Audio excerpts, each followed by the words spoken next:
Hey, it's Samantha here at RecipeThis.com, and there's one question I get asked quite a lot, and that is, why do you shake food in the air fryer and how do you shake food in the air fryer?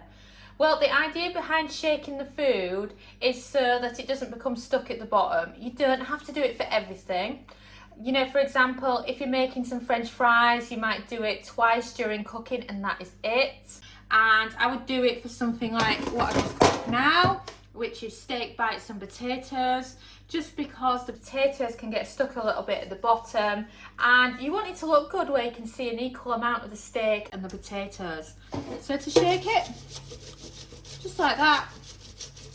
Many refer to it like when you're shaking to flip a pancake, but it's just motion like that, just to move the food about a bit. And it's just great because the air fryer is all about making food crispy, and it just stops food from being stuck together, and it just does a perfect job, and it's just so easy. So now you know you don't need to shake it all the time, only for really crispy food that would stick together normally. I mean, you don't need to shake a chicken breast, for example, just some simple food like that, and it's perfect.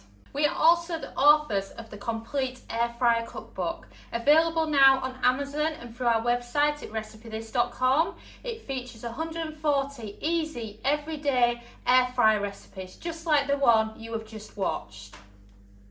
Thanks for watching, and don't forget to subscribe to our newsletter at RecipeThis.com/newsletter, as well as following us on Pinterest and Facebook and joining our Facebook group.